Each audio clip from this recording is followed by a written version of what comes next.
नमस्कार प्यारे बच्चों। बीएससी पार्ट सेकंड मैथ्स अवकल समीकरण डिफरेंशियल इक्वेशन अगली क्लास पे हम बात करते हैं।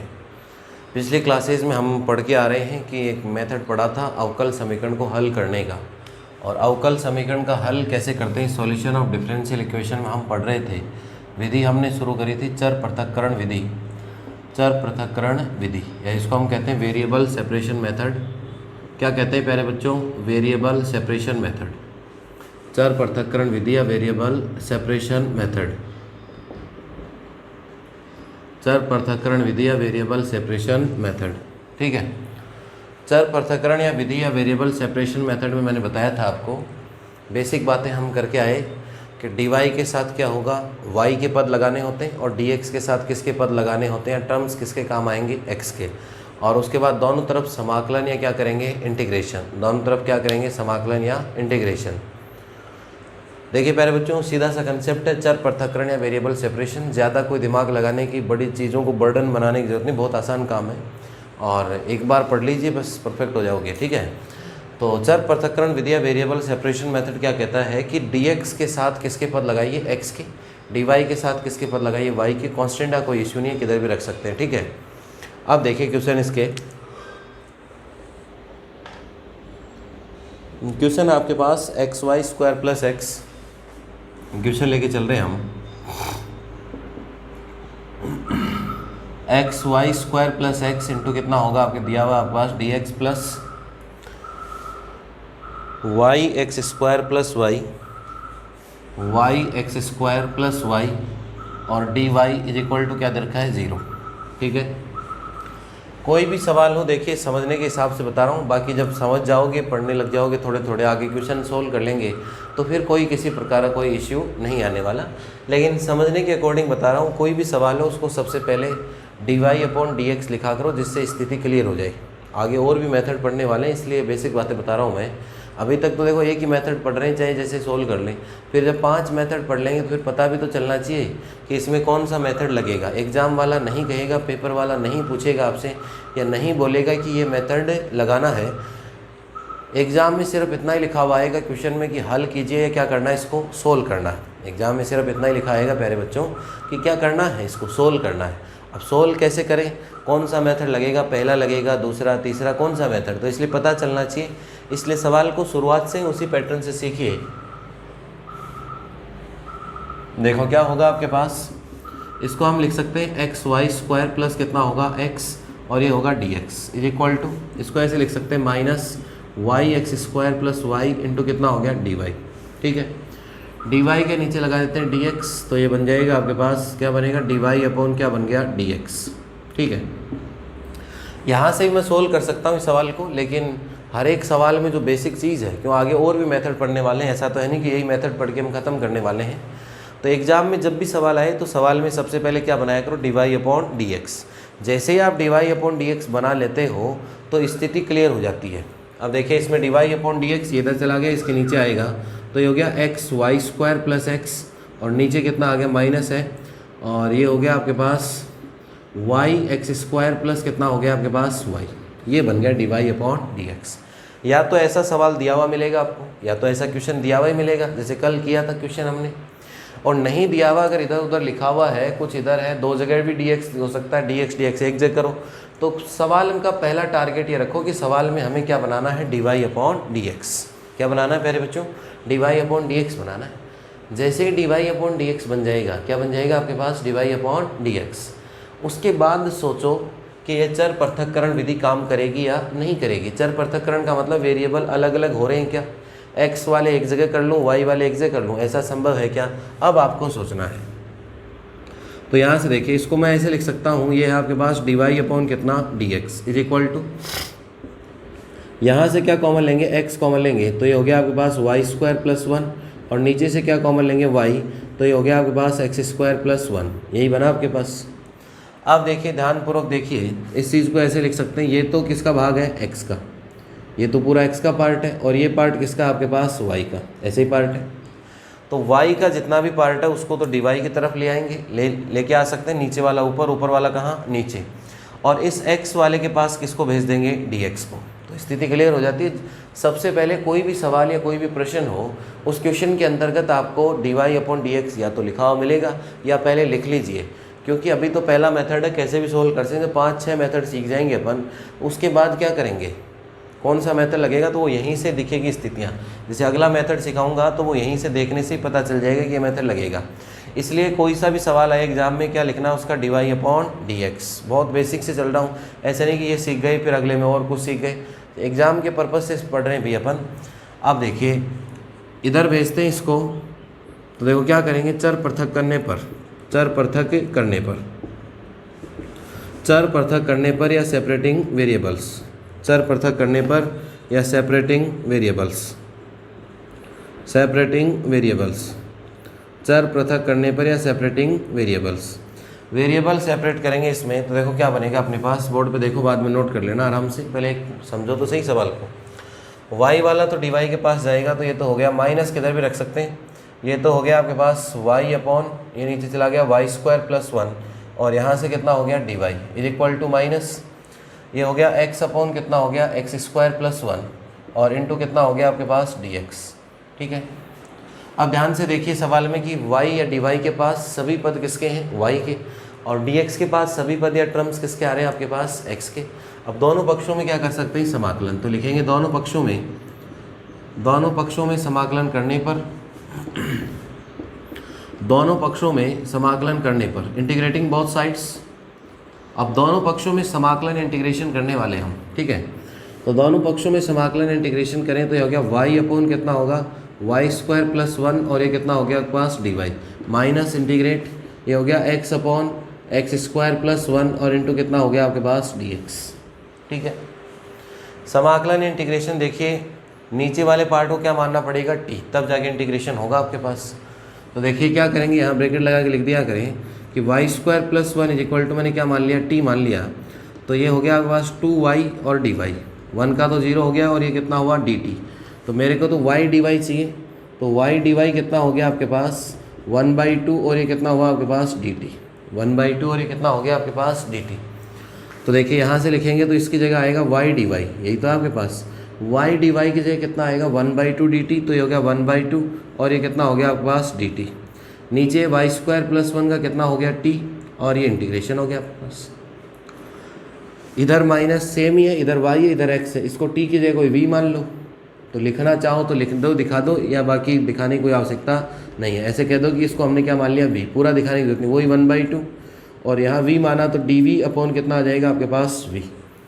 कांस्टेंट से कांस्टेंट हो गया कैंसिल दोनों तरफ, तो ये तो हो गया मेरे पास log t = माइनस कितना हो गया आपके पास log v, और प्लस कोई कांस्टेंट कितना आना है c। देखिए कांस्टेंट c भी लगा सकते हैं, c1 भी लगा सकते हैं, c2 भी लगा सकते हैं, कांस्टेंट log c भी लगा सकते हैं, कांस्टेंट e⁻c भी लगा सकते हैं, कांस्टेंट sin c भी लगा सकते हैं, सारे कांस्टेंट हैं। वो सवाल की सुविधा के अनुसार कैसा सवाल सुंदर लगेगा, अच्छा लगेगा। जैसे कल सवाल किया था उसमें x² + 1 ऐसे कुछ आ रहे थे, तो डायरेक्ट c लगा दे। अब ये भी log आ रहा है, ये भी log आ रहा है, तो इसको भी कांस्टेंट को भी क्या c न लिख के क्या लिख सकता हूँ, log c। अरे भाई जैसे log c भी कांस्टेंट होता है, अब कैसे होता है कुछ बच्चे पूछेंगे, तो log c का मतलब से log 2 की तो वैल्यू भी तो कांस्टेंट ही आएगी, log 5 की वैल्यू भी क्या आएगी, कांस्टेंट आएगी। तो चाहे वो वैल्यू लिख दो, चाहे वो log c लिख दो, ठीक है। अब देखिए, तो आप इतना ध्यान रखो, बुक में तो अब हर सवाल में याद नहीं रख सकते किस में क्या लेना है। जिस सवाल में सभी पदों में log आए उस सवाल में कांस्टेंट log c लेना है, बाकी सवालों में कांस्टेंट नॉर्मल क्या लेना है, c। समझ गए, बस इतने कंसेप्ट पे काम करना है। अब देखिए क्या करें इसमें, पहले बच्चों इसको इधर ले आते हैं, तो ये तो हो गया log t, और प्लस कितना हो गया आपके पास log v, ठीक है, = कितना बना आपके पास log c, ठीक है। log a + log b हो जाएगा, तो ये हो गया log t इंटू कितना हुआ v = कितना हो गया log c, ठीक है। एंटी लॉग लेंगे तो क्या हो जाएगा आपके पास, log रिमूव हो जाएगा, एंटी लॉग दोनों साइड लेंगे। अब बच गया tv, t की वैल्यू रख लो y² + 1, t की वैल्यू है y² + 1, v की वैल्यू है x² + 1, और = कितना हो गया आपके पास c। लॉग तो हट गया एंटी लॉग लेने से, तो ये गया y² + 1 x² + 1, और = कितना हो गया आपके पास c। यही इस सवाल का क्या है, आंसर या सॉल्यूशन। यही इस सवाल का क्या आ गया आपके पास, आंसर या सॉल्यूशन। नोट कर लो, इसके बाद आगे बढ़ते हैं। सभी यूनिवर्सिटी में सभी बुक्स में क्वेश्चन मिल जाएंगे, कुछ क्वेश्चन अनसोल्ड में मिलेंगे, कुछ उदाहरण में मिलेंगे, आगे पीछे क्वेश्चंस मिल सकते हैं। बस सारे क्वेश्चन करा दूंगा मैं, कंसेप्ट से पढ़ते रहिए, नंबर मत देखो एक बार क्वेश्चन के कि कौन से क्या नंबर चल रहे हैं, बाकी पढ़ते रहो मस्त। और मुझे ज़रूर बताइए कि समझ में आ रहा नहीं आ रहा, बहुत अच्छे से एक एक चीज़ हम बेसिक से चल रहे हैं, चाहे मेथड हो, मेथड के बाद चाहे समाकलन या क्या करना हो, इंटीग्रेशन करना हो, हर एक चीज़ को हम बहुत शानदार और बेसिक तरीके से पढ़ रहे हैं, इसलिए हर एक बच्चा अल्टीमेट तरीके से समझ में आना चाहिए।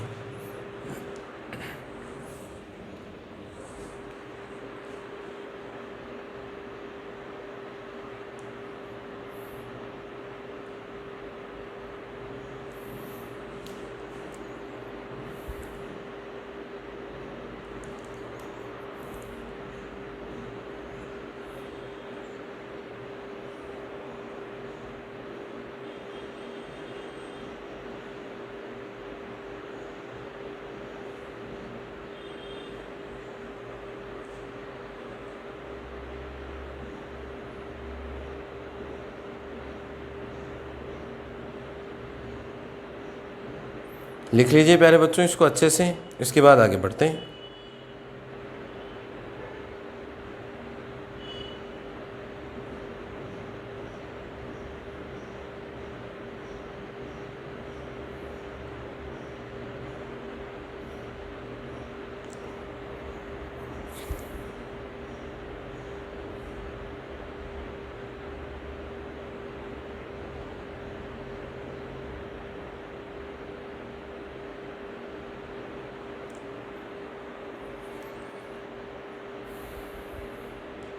लिख लिया बच्चों सबने? अब देखिए आगे बढ़ते हैं, इसमें से नेक्स्ट क्वेश्चन लेके चलते हैं अपन। देखो बच्चों अगला सवाल जो हम पढ़ने वाले हैं वो कौन सा क्वेश्चन पढ़ रहे हैं ये तो लिख लिया होगा सबने। अब देखो नेक्स्ट क्वेश्चन पे चलते हैं। यहाँ तक सबके समझ में आना चाहिए, मुझे ज़रूर बताइए लिख के कि सर हम बिल्कुल अच्छे से समझ पा रहे हैं। ठीक है प्यारे बच्चों, पहले सवाल को समझा करो मेरे साथ साथ, उसके बाद नोट किया करो, कोई जल्दीबाजी नहीं डाल रही। अपन सबसे पहले वैसे ही आगे चल रहे हैं और कोर्स के साथ साथ रिवीजन भी हो जाएगा, मेरे पास पढ़ोगे तो सारे काम हो जाएंगे। तो पहले से पढ़ रहे हैं बच्चे बहुत भली भांति जानते हैं कि रिवीजन भी हो जाएगा, कोर्स भी हो जाएगा, सारे काम हो जाएंगे और बिल्कुल आसान तरीके से, बहुत सिंपल वे से। ठीक है, आप देखिए दोस्तों नेक्स्ट क्वेश्चन लेके आ रहा हूँ मैं आपके लिए।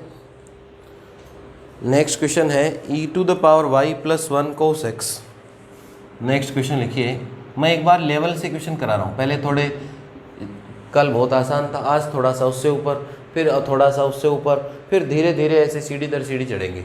ऐसे नहीं कि 1 2 3 4 5 पहला समझ में आ रहा नहीं आ रहा, पाँचवा पता नहीं क्या है, ऐसे नहीं चलूँगा, हमेशा से जैसा स्टेप बाय चलेंगे। ठीक है, तो e⁻y+1 × cos x, e⁻y+1 into कितना है cos x। ठीक है, dx plus cos x dx plus e⁻y sin x, ये लिया हुआ e⁻y और इंटू में दिया हुआ sin x dy, sin x और क्या लिखा हुआ dy = 0। e⁻y cos x और dx plus e⁻y sin x dy = कितना लिखा हुआ है 0। ठीक है, यहाँ से देखिए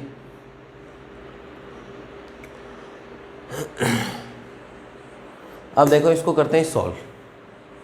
सॉल्यूशन देखो प्यारे बच्चों, एक तो डायरेक्ट ही सॉल्व करना शुरू कर दें और एक दूसरा तरीका देखो, दिया है या गिवन दैट, दिया है या गिवन दैट, क्या दे रखा देखो e⁻y+1 और इंटू क्या लिखा हुआ है cos x इंटू कितना dx प्लस e⁻y इंटू कितना होगा sin x dy = क्या दिया हुआ है 0। यही प्रश्न दिया हुआ अपन को। अब इस क्वेश्चन को मैंने क्या कहा कि सॉल्व करने को तो हम कैसे भी सॉल्व कर सकते हैं, लेकिन सवाल में स्थिति क्लियर करने के लिए सबसे पहले dy/dx बनाओ। ये इसलिए बनवा रहा हूँ मैं, अभी शुरू से आदत इसलिए डाल रहा हूँ कि जब हम आगे वाले सवाल पढ़ेंगे तो वहाँ dy/dx जब तक नहीं दिखेगा तो स्थिति क्लियर नहीं होगी कि पहला मेथड लगेगा, दूसरा, तीसरा कौन सा एग्जाम में। इसलिए शुरू से आदत डाल लो कि सवाल में क्या बनाना है हमें, सबसे पहले dy/dx, क्या बनाना है dy/dx। ठीक है, dy/dx बनाते हैं। तो देखो इसको ऐसे लिख सकते हैं e⁻y+1 और इंटू कितना हो गया cos x dx = कितना हो गया -e⁻y और ये हो गया आपके पास साइन एक्स और ये कितना हो गया dy। यहाँ से देखिए पहले बच्चों क्या बनाएंगे इसको, dy अपॉन कितना होगा dx, dy अपॉन कितना होगा dx। इधर भेज दिया, इसको इधर ले आते हैं, माइनस तो है ही, ये हो गया e to the power y plus 1 और इंटू कितना हो गया कोस x, ठीक है, और नीचे कितना आ जाएगा e to the power y और ये कितना होगा साइन x। ये सवाल बन गया। ऐसा लिखा हुआ भी हो सकता है एग्जाम में, ये भी लिख सकता है, ये भी लिख सकता है, कोई सा भी सवाल लिख सकता है आपके। हमें तो सबसे पहले क्या बनाना है, d y upon d x. ये बन गया आपके पास, ये परफेक्ट क्वेश्चन बन गया आपके पास कि ये सवाल है। अब इस क्वेश्चन का हमें क्या करना है, सॉल्यूशन या हल। इस क्वेश्चन का हमें क्या करना है, सॉल्यूशन या हल करना है। अब सॉल्यूशन या हल करें तो क्या होगा, e to the power y plus 1 upon e to the power y, ठीक है। अब यहाँ से देखो प्यारे बच्चों, ये जो आ रहा है आपके पास e to the power y plus 1 upon e to the power y, यही आ रहा है अपने पास।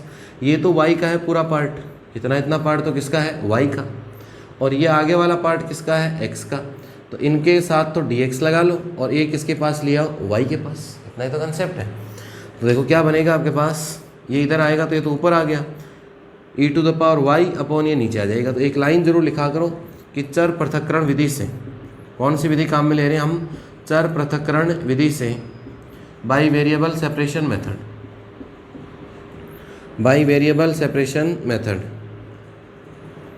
बाई वेरिएबल सेपरेशन मेथड, चर पृथक्करण विधि या बाई से वेरिएबल सेपरेशन मेथड, ठीक है। वेरिएबल सेपरेशन मेथड से चलेंगे अपन। तो वेरिएबल सेपरेशन मेथड देखो कैसे चलेंगे अपन, ये e to the power y आएगा इधर, तो ये आ गया आपके पास e to the power y और अपॉन कितना हो गया e to the power y और ये कितना हो गया प्लस 1 और इनटू कितना हुआ आपके पास dy is equal to minus cos x upon कितना हो गया sine x, cos x upon कितना हो गया साइन x और इनटू कितना हो गया आपके पास dx। चर पृथक हो गए, y के पास सारे किसके, या dy के पास सभी पद या टर्म्स किसके हैं, y के हैं बच्चों, और dx के पास सभी पद या टर्म्स किसके हैं, x के। दोनों पक्षों में क्या करेंगे, समाकलन। दोनों पक्षों में समाकलन करने पर, दोनों पक्षों में समाकलन करने पर, इंटीग्रेटिंग बोथ साइड्स, समाकलन करने पर, इंटीग्रेटिंग बोथ साइड्स, दोनों पक्षों में समाकलन इंटीग्रेशन में करूँगा तो ये हो जाएगा integrate e to the power y और नीचे देखें तो e to the power y plus 1 और साथ कितना है dy is equal to minus integrate, चाहे तो कोट x बना लो और चाहे कोस x अपॉन क्या लिख लो साइन x, और ये कितना हो गया आपके पास dx, ठीक है। अब देखिए इसका करना है समाकलन इंटीग्रेशन, तो इसको भी t मान के कर सकते हैं, इसको भी t मान के कर सकते हैं, पहला तरीका। दूसरा तरीका ये कोट x होता है तो कोट x का डायरेक्ट फॉर्मूला ही पुट कर सकते हैं, ठीक है। तो देखो दोनों को पूरा सोल्व करके बता देता हूँ, जिससे रटने की आवश्यकता नहीं पड़े, कभी कोट x का फॉर्मूला भूल भी जाएँ तो क्या होगा। इसको मान लिया e to the power y plus 1 is equal to मैंने मान लिया t, ठीक है। तो ये हो गया e to the power y, इसका तो 0 हो गया, y का dy और इज इक्वल टू कितना हो गया dt। इधर देखिए दूसरा काम जो हमें मानना है वो हम मान के चले sine x is equal to मान लो v मान लिया, तो साइन x का अवकलज कितना होता है कोस x और ये कितना हो गया dx इज इक्वल टू कितना हो गया dv। ये चीज़ें ऊपर काम में ले लो। तो इंटीग्रेशन या समाकलन तो है ही आपके पास, e to the power y और dy किसके बराबर है dt के, तो ये तो हो गया dt। नीचे देखें e to the power y plus 1 ये कितना हो गया प्यारे बच्चों t is equal to minus, यहाँ से देखिए cos x upon sine x, cos x upon sine x, लेकिन कोस x dx किसके बराबर है dv के, और नीचे वाले को क्या मान के चले हो v, ठीक है। ये इसलिए बता रहा हूँ कि भाई कभी कोट का फॉर्मूला भी अगर भूल गए तो हम सोल्व कर सकते हैं, ठीक है। बाकी तो भूले हुए हैं अपन, अब कौन सा याद है अपने, है ना। तो dt कितना हो गया आपके पास log t is equal to minus ये कितना हो गया आपके पास log v। अब सारे ही log में आ रहे हैं तो कांस्टेंट भी किसका लगा लो log c का, ये इधर आ जाएगा तो ये इधर आके हो जाएगा log a प्लस बी, तो हो जाएगा log a b, तो हो गया log tv is equal to कितना होगा log c, यही बनेगा आपके पास। अब यहाँ से देखिए log v का मतलब t का मतलब क्या है e की पावर y प्लस 1 और v का मतलब कितना है sin x, तो हो गया e to the power y और प्लस 1, भाई एंटी लॉग से लॉग तो हट जाएगा, और v का मतलब कितना है प्यारे बच्चों sin x, तो ये हो गया sin x और इज इक्वल टू कितना हो गया आपके पास c। ये आपका क्वेश्चन है, नोट कर लीजिए, बहुत आसानी पूर्वक एक एक चीज़ को स्टेप वाइज बताएं। अगर कोट का फॉर्मूला भी भूल गए अपन तो भी कोई समस्या नहीं आएगी। अगर कोट का हम फॉर्मूला भी नहीं याद रख पाए तो भी कोई किसी प्रकार की कोई समस्या नहीं आनी। नोट कर लीजिए, बहुत बेहतरीन ढंग से बता रहा हूँ मैं सारी चीज़ें, एक एक सवाल को एक एक स्टैंडर्ड के हिसाब से सवाल लेके अपन चल रहे हैं।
लिख लिया प्यारे बच्चों सबने?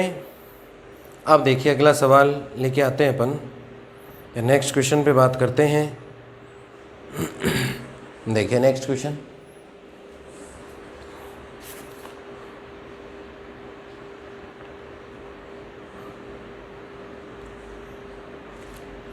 नेक्स्ट क्वेश्चन देखो बच्चों। तो मेथड बहुत ज़रूरी है, इंटीग्रेशन है, समाकलन जैसे 1 2 3 5 क्लास होंगी तो हम सीख जाएंगे सारे। अब देखो कोटेक्स का रटने की जरूरत नहीं कि log sin x होता है। देखो log v आया ना, log v का मतलब कितना हुआ, log sin x हो गया। भूल भी जाते हो तो कोई समस्या नहीं होगी, ठीक है। अब यहाँ से देखिए,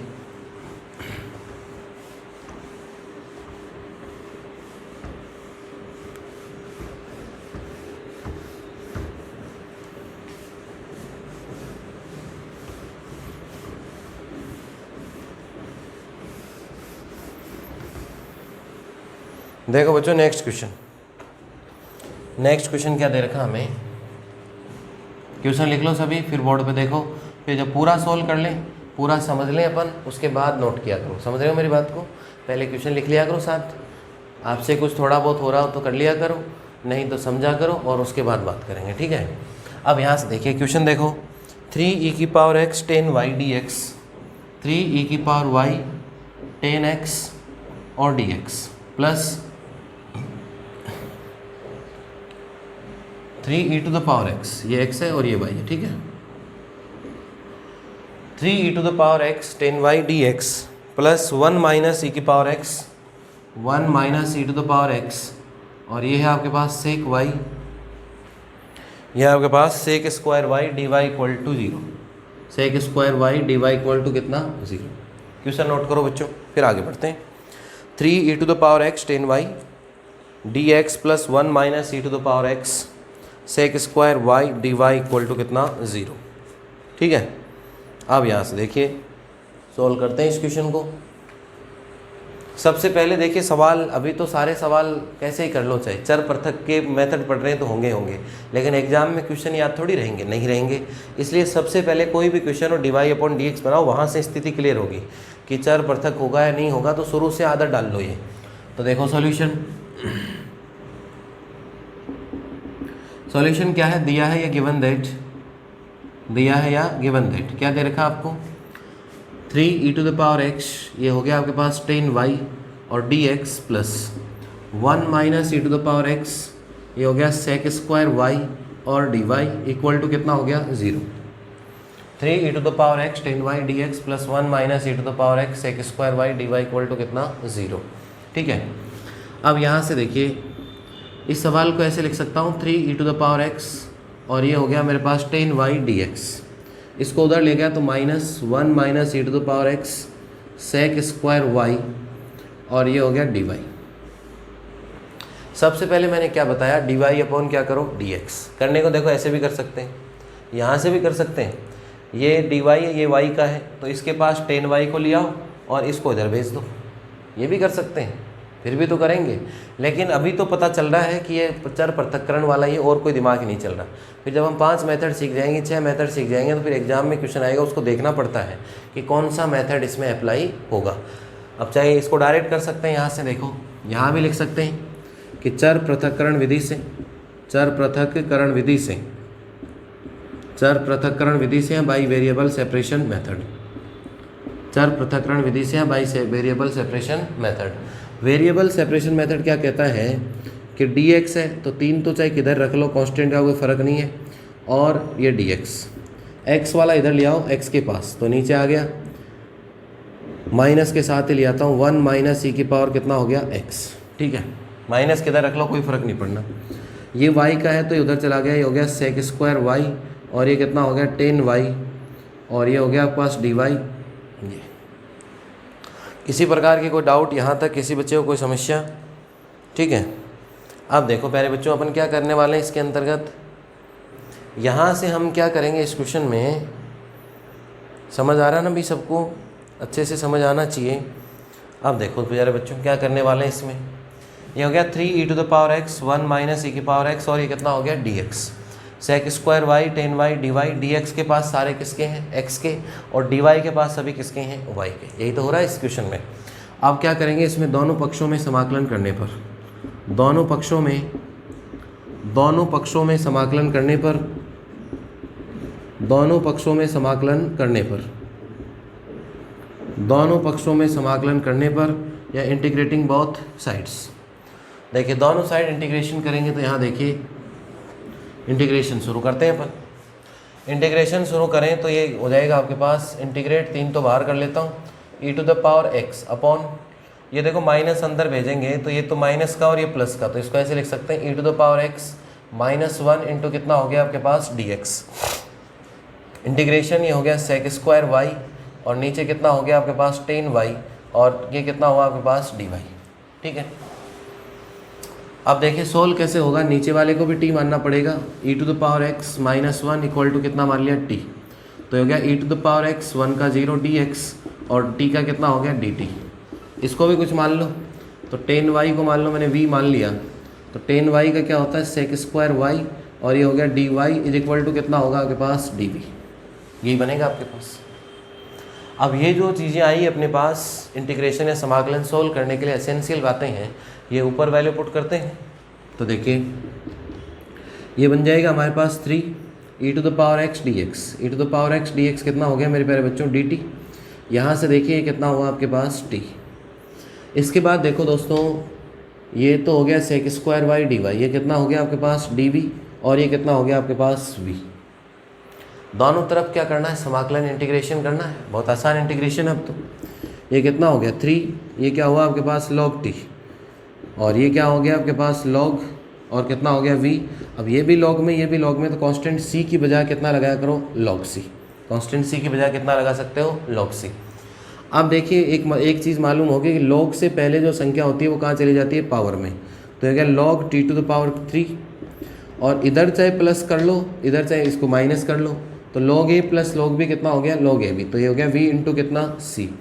एंटी लॉग से रिमूव कर दिया log, और t to the power 3, t की जगह वैल्यू रख दो, e to the power x minus 1 power कितनी हो गई 3 इक्वल टू 10 log तो हट गया v किसके बराबर है 10y के, और एक इंटू कितना हो गया c, तो c चाहे पहले लगा दो, ये हो गया आपके पास c। आप चाहो तो इस 10 को इधर आ ले आओ तो 10 इनवर्स हो जाएगा। यही आपका क्या है सॉल्यूशन या रिजल्ट है। कौन सी विधि पढ़ रहे हैं, चर पृथक्करण विधि या वेरिएबल सेपरेशन मेथड पढ़ रहे हैं, वेरिएबल सेपरेशन मेथड, या हम क्या पढ़ रहे हैं चर पृथक्करण विधि।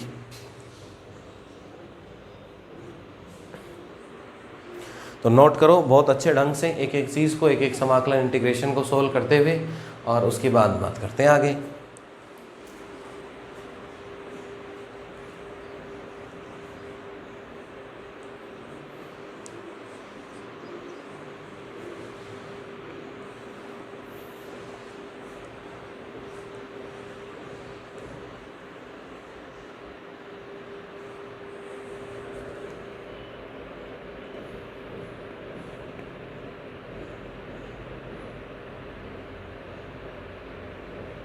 कर लिया बच्चों नोट सबने?